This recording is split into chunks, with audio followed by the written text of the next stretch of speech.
Ooh, this is exotic. Muscle Cat Media. Nice. Cultural.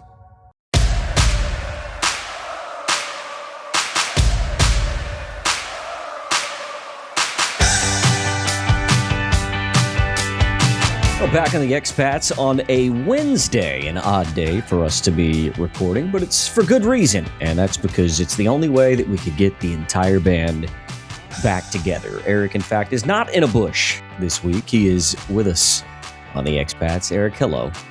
I was in a bush. That's true. For like 5 days. Spoon and I were trying to figure out if it was metaphorical, if we didn't know what it meant because you didn't elaborate on it, so we were trying to decide what that actually meant. I think I meant to say out bush and it just auto-corrected to in a bush, and I just kind of rolled with that. So out bush meaning, hiking, camping, cabining, walking around beautiful Australian land that is existing between Adelaide and Melbourne in the Grampians. Beautiful spot. Have you guys been there before?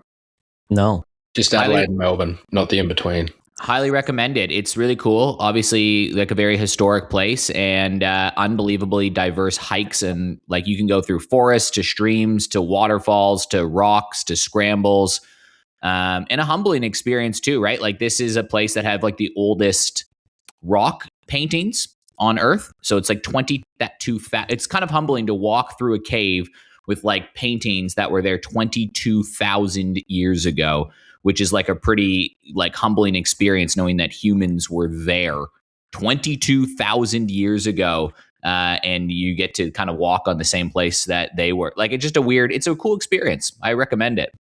So humans were in a bush 22,000 years ago. Eric was in a bush yesterday. Week. And look, speaking of text message autocorrects, I think Spoon probably sent the most Freudian slip text message of all time last week when I don't remember who it was you were trying to talk about being hot and cold, and a term we use here a lot in Australia is rocks or diamonds. But Spoon, what did yours autocorrect to?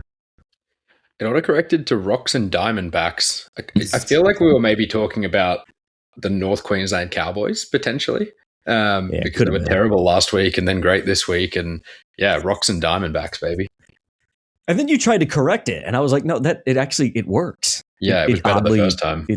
It works. As we're recording, baseball is happening, which is strange for us. I don't know that we've ever actually done this before. And we have just seen the big league. Well, we've just seen the big league debut. We will get to that, but we have just seen the big league debut of the 39th Australian to play in the big leagues. And Eric, I don't know if we expected it to happen this early. I definitely didn't expect to see him in April. Talking about Travis Bazzana, obviously the number one pick of the Cleveland Guardians 2 years ago. He did walk a couple of times, still in search of his first extra base hit. But what did you make of the build-up and the debut of one Travis Bazzana today? That was cool. I mean, he's had like a 932 OPS in AAA, and that includes a pretty slow start that he had by his standards. So, I mean, I've got to meet Travis a few times, and it's pretty cool. I mean, it was. I think the coolest part for me was looking on our social feeds and websites, and you see 10 News, 7 News, a story on ABC, ESPN, AU, and Fox Sports, all providing some links and coverage and copy about where to watch, how to watch, and using whatever headline they need to grab the Australian public. So I think that, in that respect, if he can perform well, it does have potential to actually get baseball in the mainstream media here in Australia. So I think that's pretty exciting, and you hate to, put all that on one guy, but, it does have that potential. But for him, he's a different character. He's worked really hard. I'll never forget when I was with the Australian national team at the Premier 12, and Bazzana had just been drafted a few months ago earlier.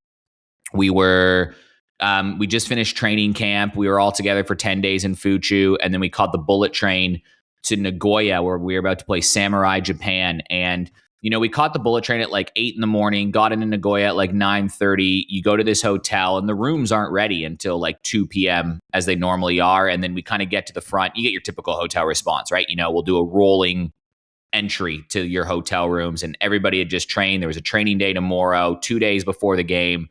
Guys had been working hard. So you go up there, and they had this beautiful breakfast prepared for us, buffet, all of this.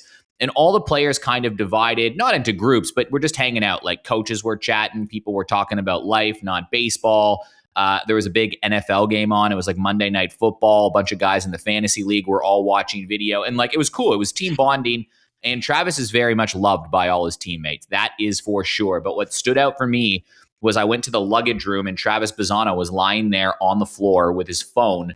He was on his back watching something on his phone, and he was watching tape of the starting pitcher that was projected to go for Japan in this. And so while the whole team was sort of socializing and hanging out, Bazzana was locked in, and he ends up getting a hit in his first at bat versus that pitcher in Japan. But like just the tremendous amount of focus and attitude he has, some great conversations you can have about him with meditation and visualization and stuff that he really stuck to me. One thing that he said when we had a chat was, to live like a big leaguer, he made that conscious, intentional decision when he was like 15 and 16 years old of asking himself, what would a big leaguer do?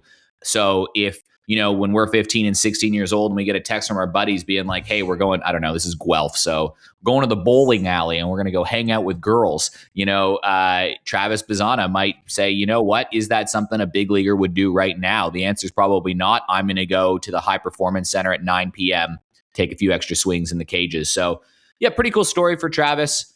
Big potential in Australia, but always fun to hear about the journeys of how the guys got there. And you saw his army of support group in the stands today too, which was also fun to watch.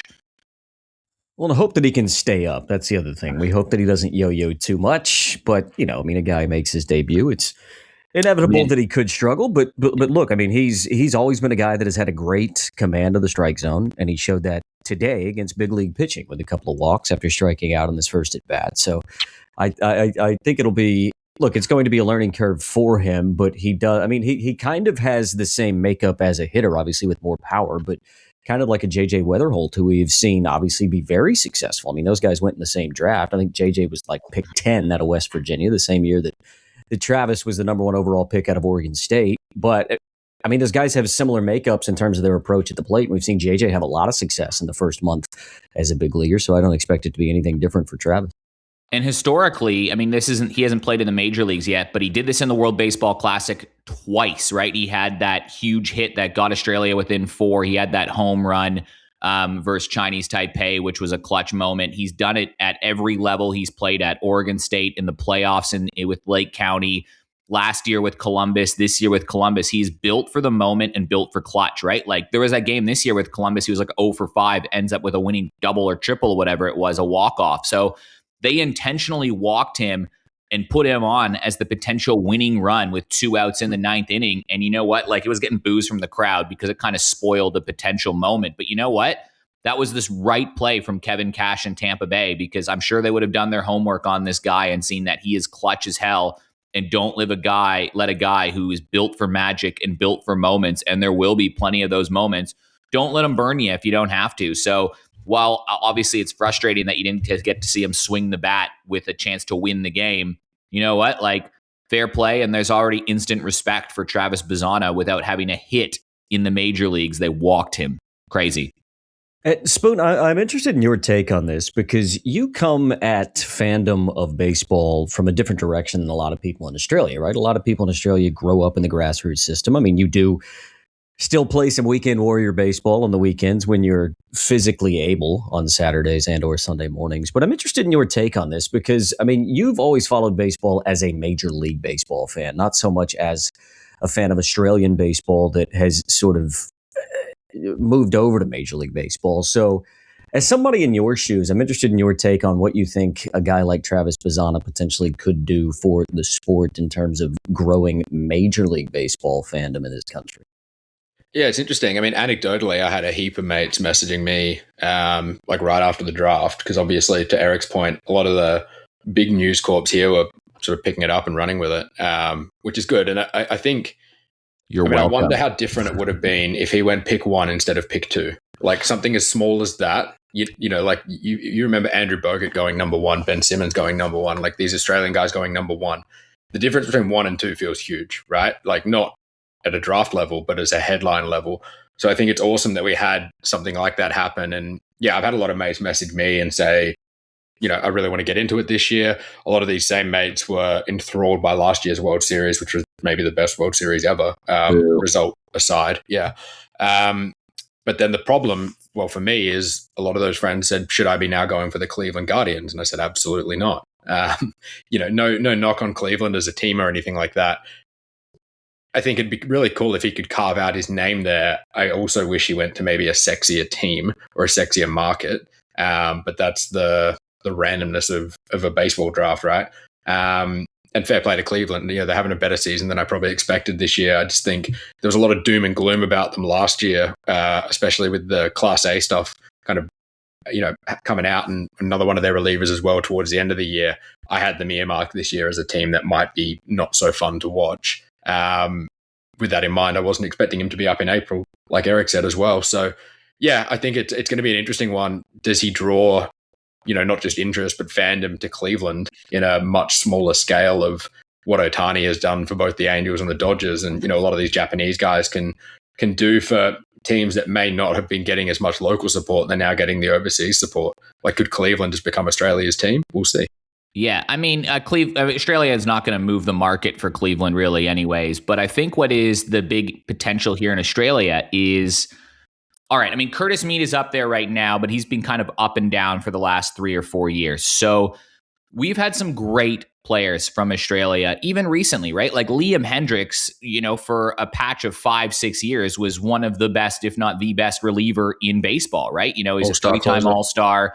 He was right there. But Spoon, Rolsey, you guys know that when we're talking to non-baseball fans that are sports-minded here in Australia and they say, oh, I want to watch an Aussie, because Aussies get behind Aussies so easily. It's great community for that. Oh, I want to watch Liam Hendriks. How do I watch him? Well, then you're saying, all right, if you want to watch Liam Hendriks pitch, let's say when he was on the Chicago White Sox, it's going to be on a Monday, Tuesday, Wednesday, Thursday, or Friday morning. Otherwise, it's going to be at like 4 a.m. and you're just not going to watch on the weekend. And he will only pitch if Chicago is winning by 3 or less runs, and it will be sometime around 11 to 11:30, but I'm not really too sure when, right? Like Liam Hendriks doing all these amazing things, but it's so hard to explain when he's going to pitch if they actually want to watch Liam Hendriks. What Australia needs is a superstar hitter, right? Like a dude that I can say, hey, do you want to get into baseball? You know what a great starting point is? Watch Travis Bazzana. He's one of our own. He's an Aussie. I'm doing that in Adelaide right now with Curtis Mead, right? Like watch the Washington Nationals. I'll apologize for that later, but watch the Washington Nationals. I tried that last year. It doesn't work. Yeah. Watch a guy from West Torrens Baseball Club. He's playing at 9:30 a.m. He's going to get 4 turns at the plate, right? Like he's going to play third base. Travis Bazzana is going to make a few plays defensively. You can watch the Aussie every single out of the game. There's some way to engage with it. And it's a great launch pad where it's kind of the harder entry point otherwise. And Australia has had a few great players, especially hitters like Dave Nilsson. No one's questioning what he did, but he played in the 90s and it wasn't on TV. It wasn't in the age of internet. It wasn't where you could just follow the games. It was all written recaps from, guys like Robert Laidlaw that would write about Dave Nilsson in the newspaper after the games happened 2 days ago. So this is a big opportunity in a digital media age for a guy who genuinely, and the stuff he does behind the scenes for Australian baseball is ridiculous. And we can't even talk about it because he doesn't want it to be talked about. But I can tell you, he does a lot for the game outside of this. So, I mean, it's awesome. So yeah, we need an Aussie player. It doesn't have to be Bazzana. It probably will be, that can play every day in this modern digital age. Look, I love this country as much as anybody, but the sentence, if you want to get into baseball, watch the Washington Nationals or the Cleveland Guardians is the strangest sentence that I think anybody's ever muttered. It makes sense for the context that you're talking about it in, but I don't know that anyone's ever said that sentence before in life. Look, just before we move on, while we're talking about things in the immediate, and Spoon, I'll come to you for this, because you woke us up this morning with the notion of Happy Trey Day, obviously talking about Trey Yesavage. You got the start for the Blue Jays today. 5 1/3, 4 hits, did not allow a run, struck out 3. Just your immediate reaction on what you saw from Trey Yesavage today.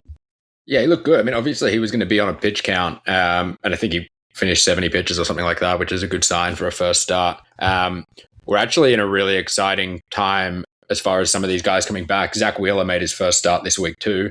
I think Spencer Strider makes his first start next week, and then Garrett Cole's not far off either.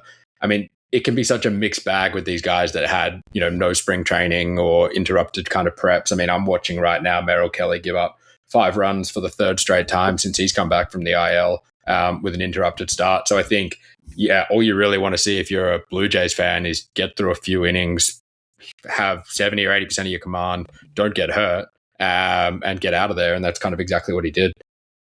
He's also 22, right? Like, I think people forget that he's only started 3 games in his MLB career. Maybe it's even 2 outside of the postseason. So the expectations are going to be so jilted in an unfair way, I think, to Trey Yesavage. And I'm part of that too, right? Like, I saw what he did in the postseason, and you almost now expect that he's going to go and start 20 games and dominate all of them. And he threw a shutout today. So, he's right on brand. He's pretty amazing. But I think people do have to temper their expectations a little bit, knowing he's coming off of surgery and he's 22 years old. And the other starts he had in September, one was that electric MLB debut. One was a game to help the Jays clinch a playoff spot in that game, and the others were in the playoffs. So it's a different environment for Trey Yesavage too, right? Like, he's very much going to have to learn how to pitch in a run-of-the-mill regular season game where the emotions aren't too high or too low. So people do need to adjust some expectations, but man, what an exciting start. I will say we talked about it a couple weeks ago off the back of Spoon's Rookie of the Year picks preseason, because Yesavage obviously blew out in the market once it was revealed that he wasn't going to start the regular season. But a start like that at the end of April, if you would have taken, I think he got all the way out to about $21 for the AL Rookie of the Year. If you took that, you would certainly be buoyed by what you saw from him today. But I do think you're right, Eric. It's probably best to temper expectations with Trey Yesavage. The Rookie of the Year award is already wrapped up in the American League, and we're about to talk about that guy next. Well, Travis Bazzana could maybe make a case. He's got 12 home runs to catch up. Both first. of you just ruined my segue, but that's fine. We will talk about Munetaka Murakami, who... Look, it seems like every time I open my phone, the dude's hitting the ball 450 feet. Like, he's not hitting for average.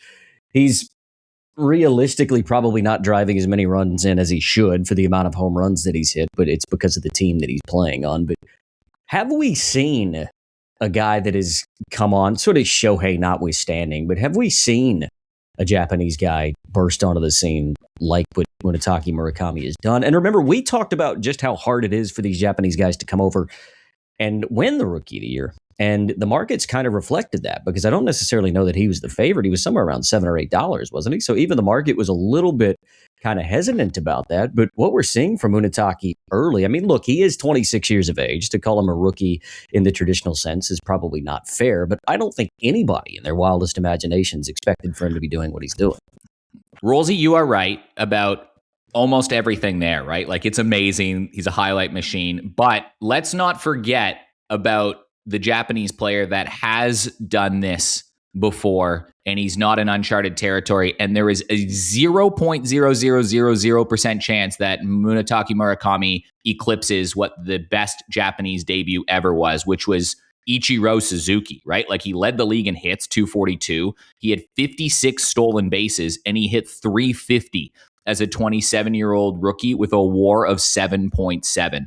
There is no chance that Murakami he'll hit homers, but there's no way that it is as impactful as a season as what we saw from Suzuki in his first year. I got 2 Murakami stats, which are pretty crazy. First one, he's got the most home runs ever by a rookie in March and April. That's crazy. Like, yeah, I know 12 is a lot, but it feels like a lot of guys can do that. I didn't expect that to be an all-time record. Second one's probably more to Rolsey's point about hitting for average and, being a complete player. Murakami's first 12 MLB extra base hits have been home runs. That extends the longest such streak to start a career since 1900. The previous longest was 10. Like, he can't run for a double. Yeah, but there's not even a ground double, not even, just nothing. For the fact that if he beats the infield, it's gone the whole way is kind of bizarre. I'm sure that'll even out by the end of the season, but yeah, really interesting player to watch right now. And I think we brought it up a couple of weeks ago. The White Sox not in contention. He's on a 2-year deal. What kind of haul does a guy like this get if they trade him this deadline compared to next deadline? I think the chances of him seeing out those 2 years are incredibly slim. So it's going to continue to be a talking point, especially with teams looking for pop. I mean, Murakami is for sure going to be a Yankee in 2 years, or maybe a Papua New Guinea Chief, one of those two in 2028. But but on the Yankees, on that theme, and great rookie years, like if you're talking about the best rookie seasons we've ever seen, I'm curious to know what yours is that you can like vividly recall. Because for me, it's Aaron Judge in 2016 or 17, whenever it is. I'm going to have to look up the stats, but that was the year he hit like 50 plus home runs and the OPS of 1050 or whatever it was. Was it 51 homers in his rookie year? Let's pull that up. But like what is the most dominant rookie display you've seen in recent memory? Has to be Judge, right? And is Murakami, he's not on pace with that, but he's in the ballpark. He hit 52, you're right. Yeah. That's insane. 52 homers. How many walks did he have? He had 8.1 WAR. In his rookie year? He finished second in the MVP. What's crazy is like that's his like what, third or fourth best season, and he hit 52 homers. Did he win the Rookie of the Year? He did. Okay. Pete Alonso had a really good one. He hit 53 home runs in his rookie season. He didn't do as much else. Like he didn't have as much WAR because he's a first baseman, and probably didn't do in the outfield what Judge did. But Pete Alonso's was a lot of fun as well. He got MVP votes. Do you think Murakami's like rookie year is being elevated just because of how underwhelming last year's Rookie of the Year race was? Probably. And I think he had this really weird trajectory of like, he was super hyped as a guy coming over. Then it was like the market, the bottom of the market fell out for him and he has to sign with the White Sox. And now it's like, oh, okay, he is that guy. It feels like his lore has kind of yo-yoed a lot. One closer to my heart, but Corbin Carroll had a very good rookie season. I'm looking at it now. It's crazy that like Julio Rodriguez, his rookie year, he hit 28 homers, 75 RBIs, 25 stolen bases, 284 average, 853 OPS, WAR of 6.2. Like objectively an outstanding season as a 21-year-old, and that just is nothing compared to some of these like crazy stats that Murakami's putting up or Aaron Judge had in 2017. Yeah, well, I mean, like he's missing the obvious. Crazy company, Murakami. He's a legitimate star. We're missing the obvious with Ohtani. I think we're just so desensitized and he's actually to how good that he's become as a big leaguer. I've actually got a stat about Murakami versus Ohtani as a rookie of the year. Well, yeah, but I mean, they're different types of players, right? Like Ohtani was probably never going to jump on the scene and hit as many home runs. I think Ohtani hit something like 25 home runs in his rookie year, but he also started 10 games and had an ERA of about 3.5 as a pitcher, right? So we're talking about two completely different types of players. So I guess in terms of what impresses you from a rookie standpoint, but I mean, we're in an era now to where it's three true outcomes. And if guys are hitting home runs as a rookie like Murakami is doing, it's obviously going to be impressive because it sort of fits the mold of the player at the time. Guys, is this the worst Rookie of the Year class ever? 2020, yeah, short season, so it probably doesn't help. Kyle Lewis for Seattle. I think he was out of the league 2 years later. And Devin Williams as a reliever for the Brewers, who has had a lot of issues since leaving Milwaukee. I mean, that's not that long ago. That's 5 years ago, the best two rookies in baseball. One's out of the league and one's on his way. Crazy. What about... Yeah, that is a poor class. It's crazy that Randy Arozarena was a rookie in 2021. With Jonathan India, who I think is out of the league now. No, I just saw that. Didn't he just get hurt with the Royals? Is he a Royal? Yeah. He bounced around a little bit, right? You're right. I think that is the... Oh, what about Andrew Bailey and Chris Coughlin? Those were to the 2009 Rookie of the Year class. Eric Hinsky and Jason Jennings. Yeah, there's a lot of guys in the early 2000s here that are not in the league anymore that you'd think if they were elite rookies at 23, they should still be having like decent seasons, right? Yeah, like, What is a Neftali Feliz? Sounds Neftali like Feliz was okay for a little bit. Like he was Neftali Feliz, I'm pretty sure, was the one that blew the ninth inning in Game 6 of the 2011 World Series against my St. Louis Cardinals. So we like Neftali Feliz in St. Louis. What a legacy. He was with Buster Posey, so instantly that's a great Rookie of the Year class, right? Jeremy Hellickson and Craig Kimbrell. Mike Trout and Bryce Harper. What a Rookie of the Year class. Does anything beat that? Elite. Probably not. That might be, oh my God, Shohei Ohtani and Ronnie Acuna Jr.? Is that the best class? Is that better than Trout and Harper? Oh, yeah, I think it is just because of the World Series won between them. I mean, Acuna, I get he was hurt for it, but I think so. I think there. I mean, Skeens and Luis Gil could be pretty good. Gunnar and Corbin, baby. Wow, that is a crazy. Yeah, you're right. Last year is really like Drake Baldwin's been good. Nick Kurtz is fun, but he was hitting home runs in a AAA park. Last year does feel a little underwhelming. Where this year we're looking for a guy to be, doing something historic or a lot more highlight players.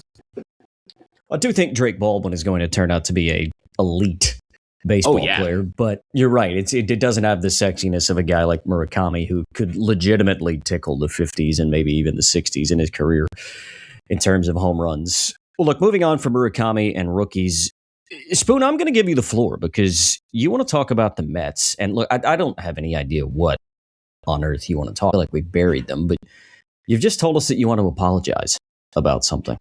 Yeah, I do want to apologize. I said on the show on Friday that I liked some of the signs I saw from them. They had Soto back in the lineup. The vibe seemed like they were improving a little bit. So I took them off life support and said that this weekend, coming up against the Rockies, looks like a great opportunity for a sweep. There was a sweep. It was the Rockies who swept them. The Mets are dead. It's over. Trade everyone. See what you can get for Soto. Bag of chips. The Mets will never, ever feature in my teams I like again in 2026. What do you think Bo will do? Because he's got a player option after this year. I think he's tested the market once and been bitterly disappointed. I think he'll just collect checks with the rest of those veterans. I don't know if he was bitterly disappointed. He tested the market and got $42 million a year. For what, a couple of years? 3 years. He wanted a 10-year deal, right? Yeah. There's an interesting chat that we were listening to on just like Blue Jays radio driving back yesterday. And it was, if you're Ross Atkins, theoretically, and the New York Mets phone and say, do you want Bo Bichette? We won't have to take all the money on that contract. You won't have to pay all $42 million. But if you're the Jays, do you entertain that offer? Where do you put him? I mean, is he your shortstop again? Like, because the Mets don't want him as a shortstop because they've got Lindor. Jimenez has been fine at short, and Ernie Clement is a doubles machine and turned into a great, I don't know, he's been big at second. Yeah, I mean, how many times do we see guys change their defensive position and then all of a sudden their ability to hit seems to disappear? I mean, Rafi Devers is another example that comes to mind of late. I don't know. I think unless you're going to have a tough conversation with Jimenez, like, hey, the guy that you replaced is coming back. And he hasn't really been able to do it in a tough environment in New York. Is it okay if he has your job back? I don't know. I think it would disrupt clubhouse vibes too, right? And the Jays seem to have a good one going. It's led by Vladdy, and right now they're a AAA team, right? Like yesterday, 6 of their 9 starters are AAA guys. We don't need to talk about Jays injuries, but what I do love is those little things watching with the team that I don't know if Bo would fit in. Like 1 week ago, Kaz Okamoto started a gratitude circle before every game. So he grabs 5 different players and they go in the dugout and they bring the translator in and they go around the room and say one thing they're thankful for. Like, it's just some wholesome vibes going on. Well, Rosie and I talked about on the weekend when I was trying to breathe life into the Mets, how weird it was that Soto was saying, he was injured for 3 weeks. He didn't talk to the team once. You compare that to Cody Ponce, like hanging out in the dugout with the guys, even though his season's over, like vibe-wise, completely different. Completely. Let's say if that theoretical world comes to fruition and Bichette gets traded to Toronto, I'm sure he probably also has a no trade clause in that weird. I assume that the Blue Jays would then inherit that team option or whoever he was traded to. Because let's be honest, if the Mets are just like, look, we need to blow this thing up. This wasn't a good idea. Let's try and trade him. He would probably have a no trade clause. But then I would imagine that if he does go to, say, Toronto, he still keeps that player option. I would imagine it doesn't change anything whenever he actually gets traded over. So in reality, he still is kind of in control of his own destiny because he can ask for a trade for a team like the Mets. And if you are the Mets, you might go, yeah, well, there's no reason for us to eat this. So he could either, let's say the Mets continue to slide downhill and they stay on life support and even worse are dead by June. If you're the Mets, you're actually realistically probably trying to offload him. So he's got several different ways in which he could potentially get out of New York. And if they're not going to be good for the next couple of years, there's really no reason for him to stay there. They gave a closer $42 million. He's got an ERA of 9. I mean, it looks on paper like one of the worst ever off seasons, right? They let Pete Alonso walk, who was maybe the most memorable franchise player ever. And now they're platooning at first base because they don't have a first baseman. It is so crazy, though, that this team is so bad with like Lindor, Bichette, Soto, Luis Robert. Marcus Semien is on the team, right? Like they're an argument against a salary cap. That's the problem. Like, they are so good, theoretically. Yeah, they're like an MLB The Show team, right? Like video game There must just team. be no vibe in that clubhouse. Like, everyone's just paid stars. And it must be weird to be one of the lower paid dudes in that lineup. Like, everybody is making absolute bank. Like, what do you think Tyrone Taylor is making this year? $800,000. Yeah, whatever Australian. It is, right? Like, there's no way. Okay, he signed a 1-year, $3.8 million deal, which is like probably the lowest deal on the Mets starting 9. Like, how do you think you feel in that clubhouse, right? Like, all these entitled. What about, like, I mentioned Alonso, but they also let Brandon Nimmo go, right? Who was also like a heart and soul guy. He's been awesome in Texas. He's hitting 280. He's already got 1 WAR. Like, it's not just the guys they brought in. The guys they let go have been doing their job and in a role that is much needed for where they're at. Like, it looks like potentially the worst offseason in history. And their pitching has been a disaster. And it, like, with the exception really, of Nolan McLean, who's a gun. It really could be kind of an upsetting end of a career for a guy like Francisco Lindor, right? Who probably deserves to be on some pretty good teams late in his career. And then all of a sudden it's all gone to shit. So look, you hate to see it for some of those guys on that roster, but look, it's the Mets, so I don't think any of us are necessarily going to feel sorry for them. Lindor's only 32, though. Yeah, but I mean, it's what I think he's got another 2 or 3 years. That's 37 in Mets years. Yeah. And look, he could go back somewhere and play another year or two on single year deals, but the way that it looks is that Francisco Lindor is probably going to end his career with the Mets on sad terms. But look, teams have turned things around quicker, and as Eric talked about, they do have a lot of talent, but the way that it's going now, it just doesn't seem like it's going to happen anytime soon. Look, just before we get to the part 2 of our alphabet themed team, Spoon, you also had some interesting talking points on the ABS system. Yeah, I think to Eric's point about the time, let's save the theme team for the weekend pickoff and squeeze that one in there so everyone can spend a couple extra days thinking about their favorite player that starts with Q. Can you guys guess the best 3 and worst 3 performing ABS teams? And what's interesting is it's split as well between as hitters or as pitchers/catchers. Some teams are good at both or bad at both. Some teams are really good at one and average at the other. But let's start with who you think the worst 3 teams are ABS-wise. I honestly don't know, but I do. Well, I don't know, but I'm pretty certain of one of them just because I've watched a lot of their games this year, and I think the broadcasters have talked about them, and they generally, I've seen them make some bad decisions. But are the Washington Nationals on that list? They're 25th.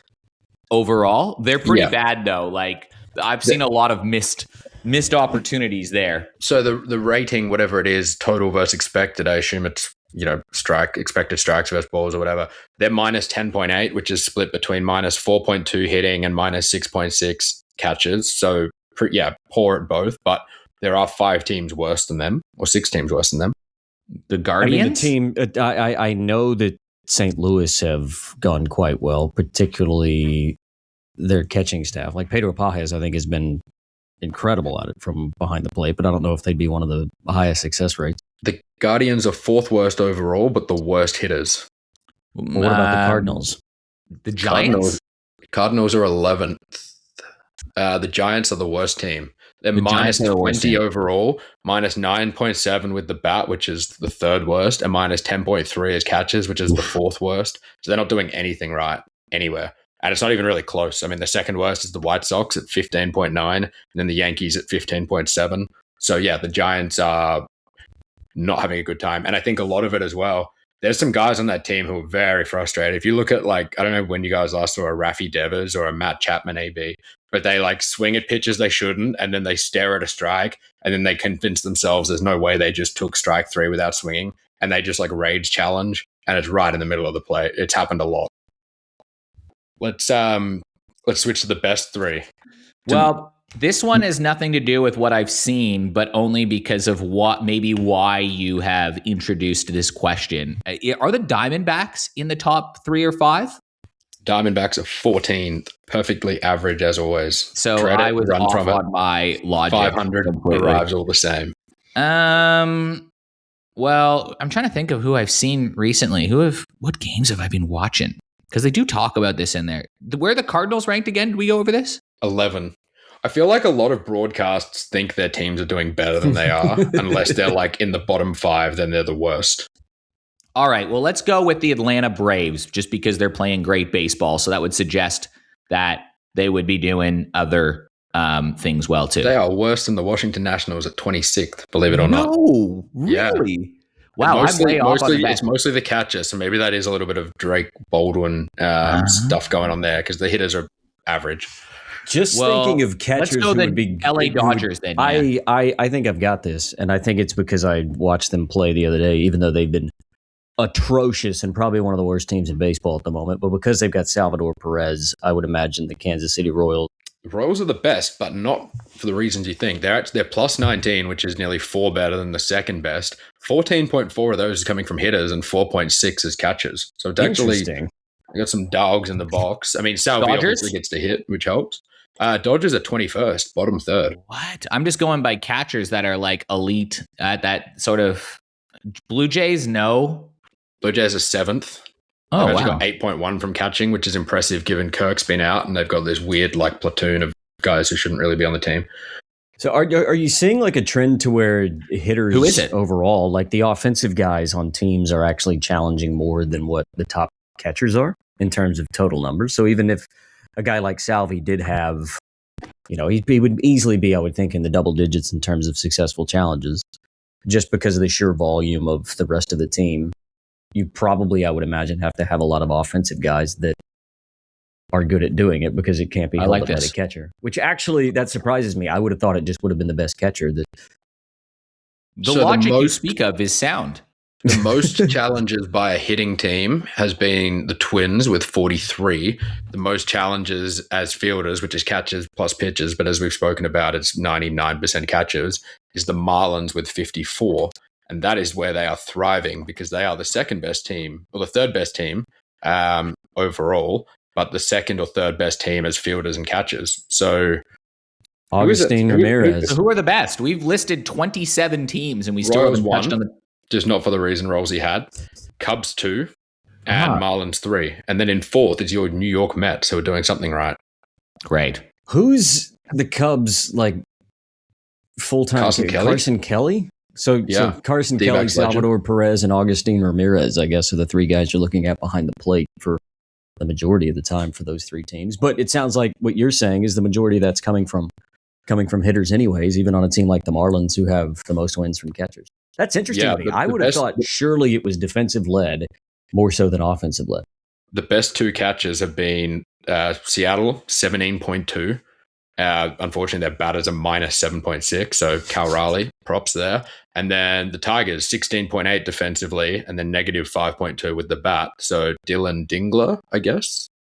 The ABS challenge is so awesome. It's crazy that it's so spread, though. Like, a lot of teams are average at both, or really good at one and terrible at the other, or terrible at both. I mean, this might even out a little bit more because we've only seen the Marlins have the most combined with... Oh, no, the Rockies have the most combined with 82, and they're sitting 19th. So using it more doesn't make you better or worse. It's really interesting. Yeah, and the strategy, like how early do you use it? Do you sit on it? Is it theory that if one's there, do you challenge and not worry Can't take about it with you? Yeah, like it's there's so many interesting theory around this. This is a question without notice, Spoon, but we've talked about it once on this show. We might as well talk about it if we're talking about the ABS challenge system. Do you have any umpire statistics in front of you? Ooh, I think you can do it by umpire. I saw something recently and it was so heavily skewed, like the younger umpires are obviously hardly getting challenged at all. I mean, we've known this forever with things like scorecard going around, right? The older umpires are the worst. Let me see if I can find the link I was looking at. Boys, before we do head off, can I introduce one more topic, and that's giving some flowers to the Atlanta Braves? Yeah, I've been doing that every episode. But you just haven't been on this show. That's normally a regular topic on the Baseball Express. I've been doing victory laps about them winning the NL East at $3.60 since, I don't know, Easter. Well, either way, it's probably just a good lesson to not panic as much as you sometimes react to in sport, right? Like I'm part of some of the most reactive sports teams in fan markets. Like Toronto is as volatile as it can get, but probably a good lesson that shows, you know what, if things go bad it is possible to have a down year, right? And if you believe that you were a contender in 1 year and you have an off year fueled by a bad start and then a whole whack of injuries, maybe it's better not to sell and just wait to see what you have before you make any rash decisions. Like I get there's urgency, but I think it's a nice little lesson there because the Braves just look like we thought they would be last year, right? Yeah, I mean, the whole rotation was on the IL by the end of March, so the year was over before it started. Yeah, I mean, to your point, they could have last year the season the Jays might have this year, and then all of a sudden you might be able to get $4 about the Jays to win the AL East next year, which would be a really good bet because that whole core is going to stay together. Although, did you expect Martin Perez to be as good as he is? No, definitely not. But I expected Sale to come back and be as good as he. I mean, they've still got Spencer Strider to come back next week. The really exciting thing about the Braves, and Rollsy's touched on Drake Baldwin, but guys like Austin Riley have done very little. Acuna's still not quite, doing what he can do as far as breaking games open. So I think there's more upside to come. And it helps that the Mets and Phillies have been so much worse than even I expected. I have just quickly been able to pull up some of this umpire data. Look, it's not aggregated or weighted based on the amount of pitches that guys have called and their challenge rates. But, I mean, there's actually some guys on here that have been pretty impressive. So, like Quinn Wolcott, for instance, has seen over 2,200 pitches and has only lost 10 challenges to 26 total challenges, which is a 38% team percentage for teams that have challenged against him. But one thing that is interesting, if you go to the bottom of this list, 89th of all 89 umpires that have had a game behind the plate this year in Major League Baseball. There's a fella called Felix Neon who has seen 287 pitches, which tells me that he umpired one game behind the plate this year, and he was 0 for 3 on ABS challenges. So probably need to go back to AAA. Probably need to go back and have a look and see which game that was that poor Felix Neon was, because something tells me that he's probably not going to see a 288th pitch behind the plate in 2026. Well, Spoon does have some tips for us. We'll get to those on the other side. Eric, we'll let you go. We know it's been a busy couple of weeks for you, my man. It's great to see your face. Good to hear your voice, and we'll catch up with you later in the week. See you later. Stick around. Spoon's tips after this.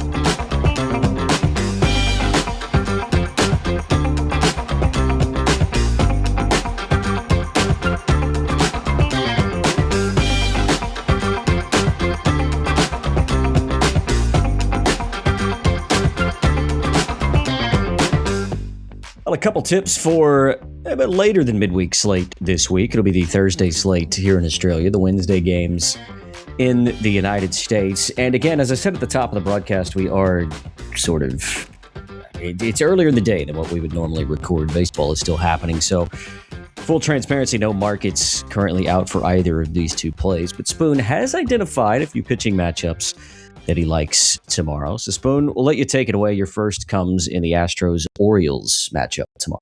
Yeah, no, so they do have run lines and totals out, just not like pitching props, so it's a little bit limited in where to play. I usually like to find pitchers expected to perform well, but instead let's find 4 I think might struggle. Astros-Orioles. I've had a lot of success the last 3 weeks betting overs in Astros games almost blindly because they are still top 3 in baseball for runs scored and bottom 3 in baseball for runs conceded. The offense is so hot.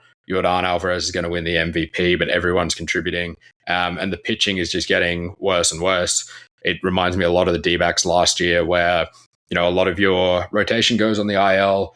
Then guys have to step up from the bullpen. The bullpen gets depleted and the bullpen gets hit around a lot. So that's what's been happening. The Astros are going to give Peter Lambert the ball tomorrow for his 3rd start of the year. He's had a very average career. He's made 37 starts, 76 games, spent most of his career in Colorado and has a career ERA over 6. He's had 2 starts this year. One was okay against the Cardinals. He struck out 8, but he gave up 4 runs. And then he had a good start against the Guardians in what was a really weird game last week. I think he is going to struggle tomorrow against an Orioles lineup that has gotten hot. Adley Rutschman's back in and doing all sorts of things. offensively. Pete Alonso is starting to get it. Gunnar Henderson's been great. So for me, I'm looking at two lineups that are really, really good, and especially the top 5 or 6 of those lineups against a couple of pitchers that I'm willing to take on. I mean, Chris Bassett just hasn't been able to miss bats this year, and if you're not going to get swing and miss against his Astros lineup, I think you're going to be punished. So give me over 9 tomorrow at $1.93. I think we're going to see some runs there. So even though no strikeout lines available for either of those two guys, it's not even one of those that you want to look at an unders market in terms of strikeouts, or is there a market that you're going to be playing there even though you don't have numbers, or you're just happy to turn on the TV and pray for runs? I like the over anyway because the Peter Lambert couple of starts are really interesting. I mean, getting 8 strikeouts against the Cardinals and the Guardians is impressive. They're two good strikeout prevention teams.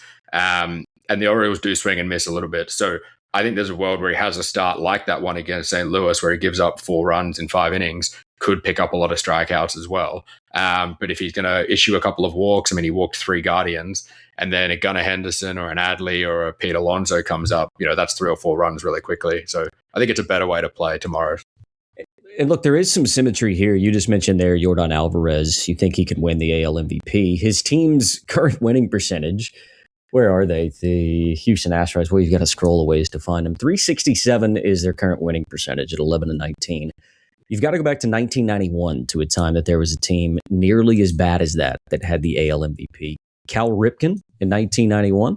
The Orioles were 67-95, but even that was a 414 winning percentage. So if Yordan was going to win it, you'd have to say that the Houston, and look, I think we probably think that, let's be honest, they're not going to finish with a sub 400 winning percentage. I wouldn't have thought, but some weird symmetry in the fact that the Astros are playing the Orioles. You're declaring Yordan Alvarez, and the Orioles were the last one to have an MVP for a team that was going worse than what the current Astros are.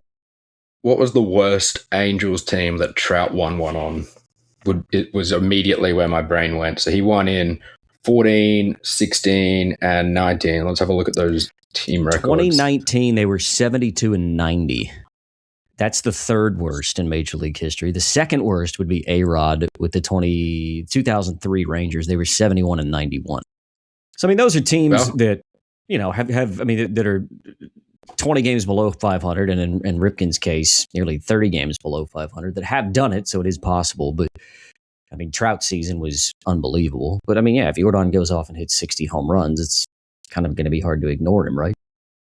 Yeah, and I think he's still got an on-base percentage of something like 450 because teams just don't want to pitch to him, whether they're, unintentionally, intentionally, or intentionally. He's got a 465 on base. I mean, that is just ridiculous.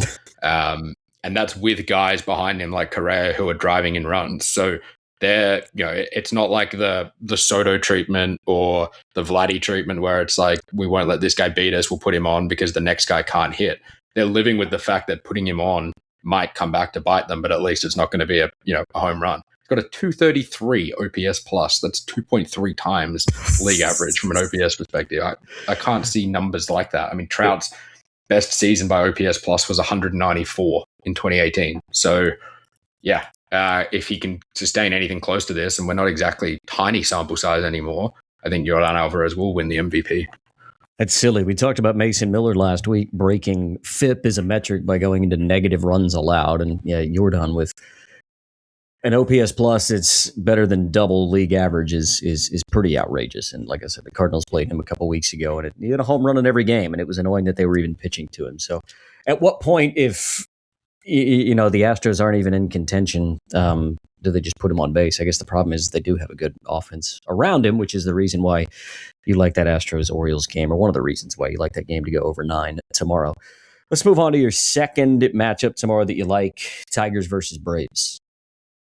Yeah, it's a really interesting one. You got Tari Skubal for the Tigers on the road against the Braves. Braves just won game 1 of that series. And the Braves have a rookie, J.R. Ritchie, making his second start of his career. I really like the setup for overs here too.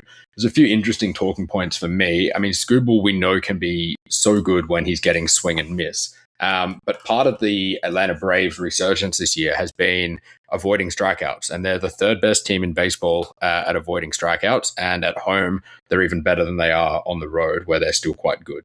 Skubal hasn't exactly been striking out guys at the dominant rate he was in his last 2 Cy Young seasons. So for context, he had 3 seasons in a row of 11.4, 10.7, and 11.1 K per 9. This year he's at 9.4. And the Braves being where they are from a strikeout point of view as well, makes me think there's going to be a lot of balls hit in play. And on top of that, with the Braves, you've got so much speed. You've got Ronnie, obviously, but you've got Albies is a plus base runner. Michael Harris Jr. is a plus base runner. So I think there's a lot of guys there that are going to create some frustrating sequences for Skubal and potentially knock him out after 5 or 6 innings. And then where the plus side of that comes in is, unfortunately, Casey Myers was hurt today in the 3rd innings. And the Tigers had to stitch together a lot of bullpen guys to get through that game. That's now going to have a flow-on effect tomorrow where I'm not sure who's going to necessarily be available if they can make Skubal work early.